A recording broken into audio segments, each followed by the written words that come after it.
Barrister Fuad, আপনাকেও দেখলাম সম্ভবত বরিশাল এলাকা, খাল নদী চষে বেড়াচ্ছেন। আপনার অভিজ্ঞতা কেমন এই নির্বাচনী মাঠটা? ধন্যবাদ। বরিশাল ৩ আসনে নির্বাচন করবার ইচ্ছা আছে, বাবুগঞ্জ, মুলাদি দুটো উপজেলা মিলিয়ে আর কি। তো আমি যেটা শুরুতে করেছি, আমার যেহেতু একটা পলিটিক্সের একটা মোটো আছে, সেবা ও সমস্যা সমাধানের রাজনীতি যেটাকে বলছি আর কি আমরা। তো সেখানে আমরা যেটা করেছি, শুরুতেই আমি ইলেকশন ক্যাম্পেইন শুরু করেছি আসলে রোজার ঈদের থেকে আর কি।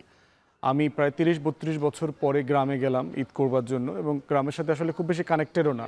আমি নতুন করে আমার গ্রাম এলাকা, আমি সব মহল্লা চিনবার চেষ্টা করছি। তো আমার টিমকে দিয়ে আমি যেটা করিয়েছি, দলও খুব শক্তিশালী না আমার, এটাও অনেস্টলি বলতে হবে, যে এলাকাতে এলাকাতে গিয়ে আইডেন্টিফাই করা যে মানুষ তার জনপ্রতিনিধির কাছ থেকে আসলে কি চায়। তো সেইটা আমি বোঝার চেষ্টা করেছি, এবং আমি এলাকা এলাকায় চষে বেরিয়েছি, মোটরসাইকেলে, রিকশায়, ভ্যানে, অটোতে করে, নৌকায়, ফেরি পার হয়ে, এবং এই কালেকটিভ এক্সপিরিয়েন্সগুলোকে আমরা কিউমুলেট করেছি গত কয়েক মাসের ভিতরে। এবং তার ভিতরে আমরা যেটা আইডেন্টিফাই করলাম, যেহেতু এখন স্থানীয় প্রশাসন নাই, আপনি জানেন যে সকল স্থানীয় প্রশাসন ভেঙে দিয়েছে সরকার এসে, শুধুমাত্র ইউনিয়ন পরিষদটা আছে, কিন্তু ইউনিয়ন পরিষদও ফাংশনাল না। যারা যারা আওয়ামী লীগের নির্বাচিত দোসর টোসর ছিল, তারা ম্যাক্সিমাম পলাতক, এলাকাতে নাই। ইউনিয়ন পরিষদের চেয়ারম্যানদেরও তো অধ্যাদেশের মাধ্যমে বাদ দেওয়া হয়েছে। চেয়ারম্যান তো বাদ দেওয়া, ইউনিয়ন পরিষদ রাখা হয়েছে, বাকিদেরকে বাদ দেওয়া হয়েছে। কিন্তু ইউনিয়ন পরিষদে যেহেতু আওয়ামী লীগের লোকজন নির্বাচিত বেশি, তারা এলাকা ছাড়া পলাতক। অধিকাংশ জায়গায় ভারপ্রাপ্ত প্যানেল মেম্বারকে দিয়ে দায়িত্ব পালন করা হচ্ছে, অথবা দ্বিতীয় শ্রেণীর যিনি কর্মচারী আছেন, কর্মকর্তা আছেন, ওনারা এটা চালাচ্ছেন। তো এই কারণে টোটাল মানে জনপ্রতিনিধি বলতে প্রত্যেকটা লেয়ারে লেয়ারে যত এক্সপেকটেশন আছে সব কিছু তারা আসলে আমাদেরকে বলছে। এবং স্যাডলি এমপির যে আসলে এটা কোনো কাজ না, সেটা আবার এলাকাবাসীকে আমি বলতে পারতেছি না। কারণ এমন একটা রিয়ালিটি, যদি আমি বলি যে ভাই, যে আপনার এখানে টিউবওয়েল দেওয়া তো আমার কাজ না, তো বলবো যে তাহলে আপনি এখানে আসছেন কেন? আমার এলাকার আপনার রাস্তা পাকা করে দেওয়াটা আমার কাজ না, তো বলবে তাহলে আপনি ঢাকায় চলে যান। আপনি যদি আমার এই বেড়ি বাদ দিতে না পারেন, আমার নদী ভাঙন ঠেকাইতে না পারেন, আপনি যদি আমার বাচ্চা মেয়েটার উপবৃত্তি জোগাড় করে দিতে না পারেন, আপনি যদি আমার ভাঙা ঘরে 3 বান টিন দিতে না পারেন, তো আপনি ভোট চাইতে আসছেন কেন? আপনার দরকারটা কি? তো এই জন্য খুব জটিলতা আছে। ঢাকাতে বসে সংসদ সদস্যদের সংবিধানে যা যা লেখা আছে আর যা যা বলা হয়, যা যা আমাদের তথাকথিত সুশীলরা, এনজিওলারা আমাদের কাছ থেকে আশা করেন, আর যা যা আমার গ্রামের মানুষ, যা আমার মানুষ, এই প্রত্যাশার জায়গাটা প্রচণ্ড রকম গ্যাপ আছে। তা আমি ইতিমধ্যে যেটা করেছি, যে আপনার পুরো অঞ্চলের দাবি দাওয়াগুলোকে অ্যাকিউমুলেট করেছি, এবং কিছু কিছু কাজ আমি সফলভাবে করতেও পেরেছি। আপনি জানেন যে ঢাকার পদ্মা সেতুর পরে ভাঙা থেকে কুয়াকাটা পর্যন্ত রাস্তাটা অনেক ছোট। এলাকাবাসীর এবং পুরো বরিশালবাসীর দাবি ছিল এটাকে 6 লেন করবার জন্য। আমি এটা নিয়ে সিরিয়াসলি ক্যাম্পেইন করেছি, স্মারকলিপি দিয়েছি, উপদেষ্টাদের সাথে কথা বলেছি, এবং একনেকে এই 6 লেনের রাস্তাটা পাশ হয়েছে কয়েক মাস আগে। দ্বিতীয়ত হচ্ছে, যারা বরিশালের মানুষ তারা জানবেন যে মিরগঞ্জ একটা সেতু আছে, যেটা হচ্ছে মুলাদি, হিজলা, মেহেন্দিগঞ্জ 3টা উপজেলাকে বাবুগঞ্জ এবং বরিশাল শহরের সাথে কানেক্ট করে। এখানে কোনো সেতু নাই, সেতুর দাবি ছিল বহু বছরের। তো আমি এটা নিয়ে কাজ করেছি, এবং ইতিমধ্যে প্রায় 1100-1150 কোটি টাকার সেতু প্রকল্প, এবং নদী শাসন আরও 350 কোটি টাকার, প্রায় 1500 কোটি টাকার প্রকল্প একনেকে পাশ হয়েছে।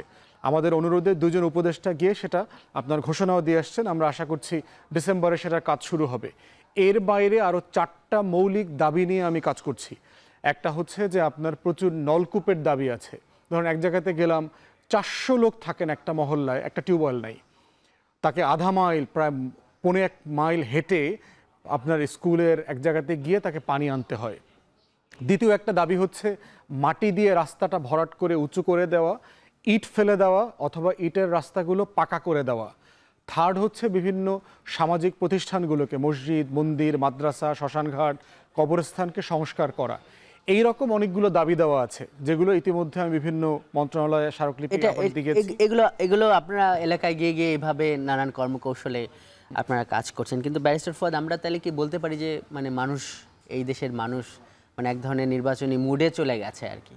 নির্বাচনের আমেজ ওই সেন্সে খুব বেশি আমি দেখলাম না। আমরা যাচ্ছি, সমস্যার কথা বলছে, এবং যেহেতু তৃণমূলে অনেকগুলো সমস্যার সমাধান করতে পেরেছি ইমিডিয়েটলি।